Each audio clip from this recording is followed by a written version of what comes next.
Coming up, a cookbook inspired by a special neighborhood in Rome. A historical crime novel with fortune tellers.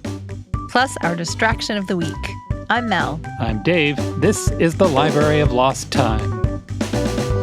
I'm very excited about a new cookbook called Portico, Cooking and Feasting in Rome's Jewish Kitchen by Leah Koenig. She lives in Brooklyn, and she is a Jewish food expert who's written 7 cookbooks about Jewish cuisine. In this one, she's focused on the recipes of the oldest Jewish community in Europe, and that's the one found in Rome. She kind of presents the idea that because the residents of Rome's Jewish ghetto had to survive so many hardships, they developed a deep resiliency and a strong sense of community, all fed by delicious, comforting food. That is not hard to imagine. It's not. Early in the book, she describes Rome's Jewish neighborhood like this. Up and down the street, restaurants and shops serve up classic dishes from Roman Jewish cuisine, including sultry beef stew spooned over rigatoni, oil-drizzled tomatoes roasted to the point of collapse, rosemary-scented lamb and potatoes, and whole artichokes deep-fried into crisp, salt-kissed blossoms. That sounds like you've got the Jewish thing and the Italian thing walking hand in hand there. I know, it sounds so good. Yeah. The one that really got me was the beef stew spooned over rigatoni. Same. Yes, please. Immediately. Her writing is really solid, so this is a book to be read and to use in the kitchen. Tucked in between the 100-plus recipes, there are personal stories, snippets of Roman Jewish history, and helpful kitchen tips. And my favorite part is at the back of the book. There are menus to help you put the recipes together for special occasions, which always kind of makes me daydream about having some epic dinner party where I make, 6 or 8 dishes and feed people and it lasts for hours. Yeah, and it looks like that scene in Fiddler on the Roof before the Cossacks show up. Exactly.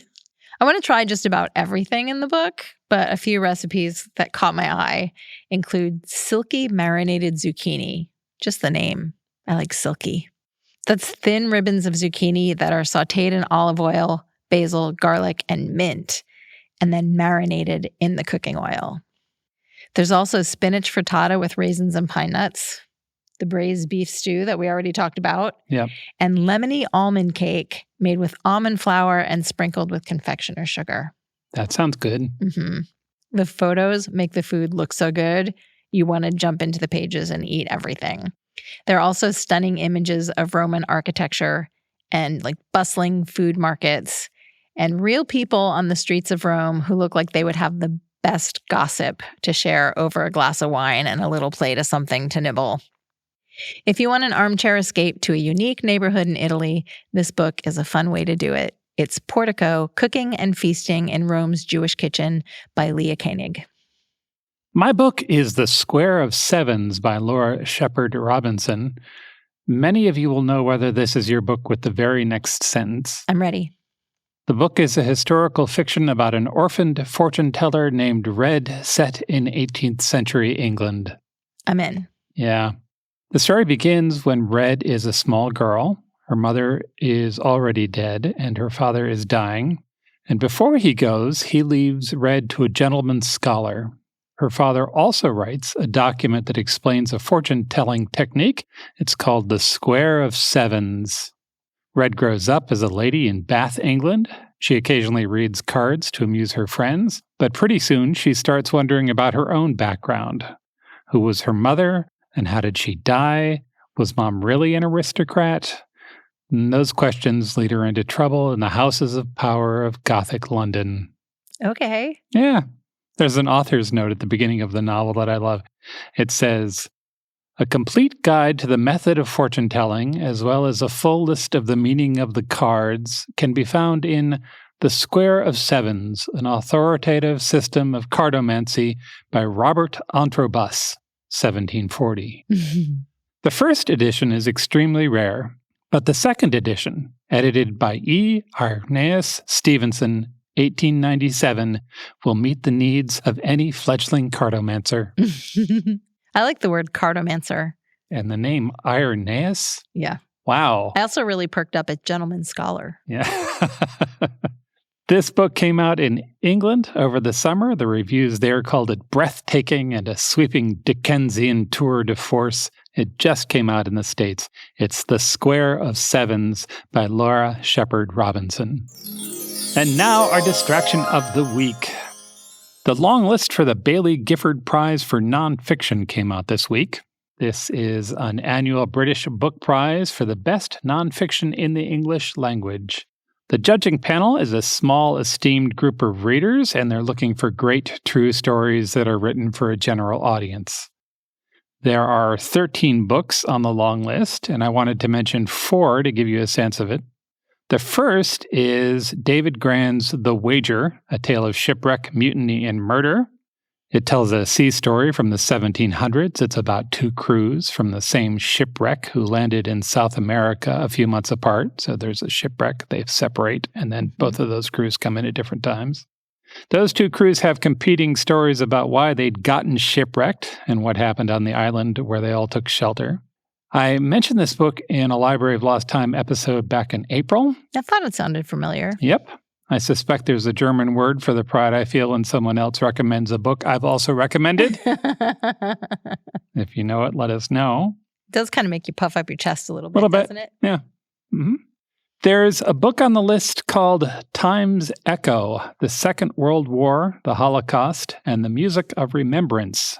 That's by Jeremy Eichler. He's the chief classical music critic for the Boston Globe. Right on. I was delighted to find out such a position still exists. Yeah, that's nice. The book is about how music can carry meaning forward from the past. Specifically, he writes about 4 composers who survived World War II and how you can hear their hopes and fears in the music they've left behind. The book is a history of World War II, a look at how societies deal with grief, and a reminder that music can say things that English struggles to.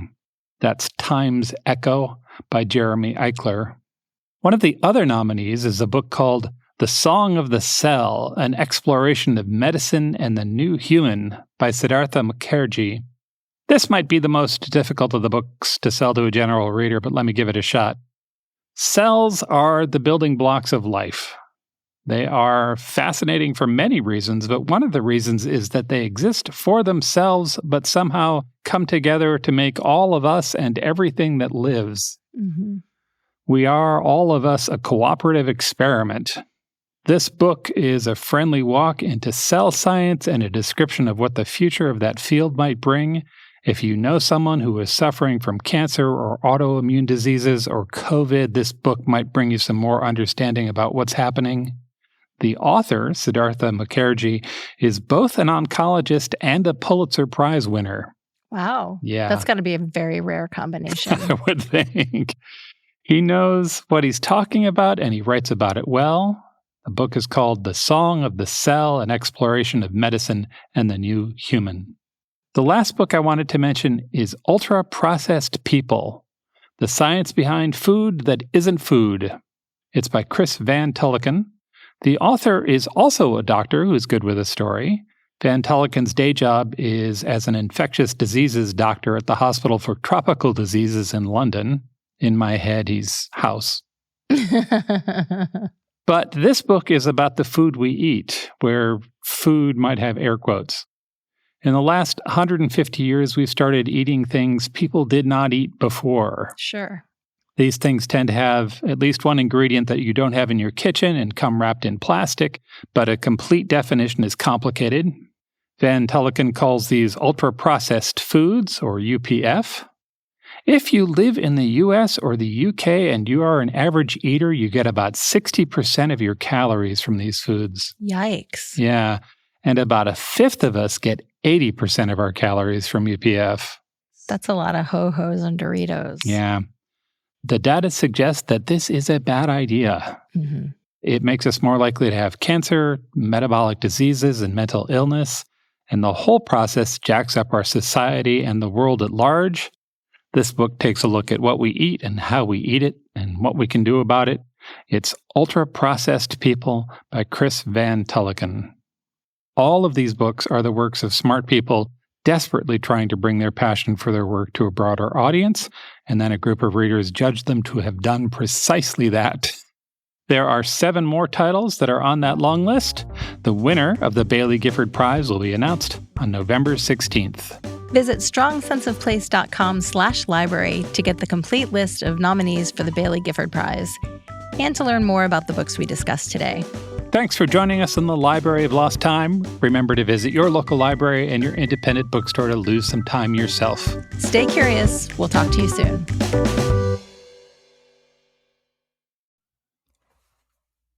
Have you ever heard about the 19th century French actress with so many lovers that they formed a lovers' union? Or what about the Aboriginal Australian bandit who faked going into labor just to escape the police, which she did escape from them. It was a great plan. How about the French queen who murdered her rival with poison gloves?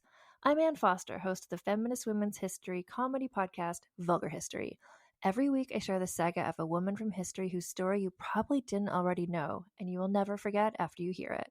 Sometimes we re-examine well-known people like Cleopatra or Pocahontas, sharing the truth behind their legends. Sometimes we look at the scandalous women you'll never find in a history textbook. Listen to Vulgar History wherever you get podcasts. And if you're curious, the people I was talking about before, the Australian woman is named Marianne Bugg, and the French actress was named Rochelle, no last name, just Rochelle. And the queen who poisoned her rival is Catherine de' Medici. I have episodes about all of them.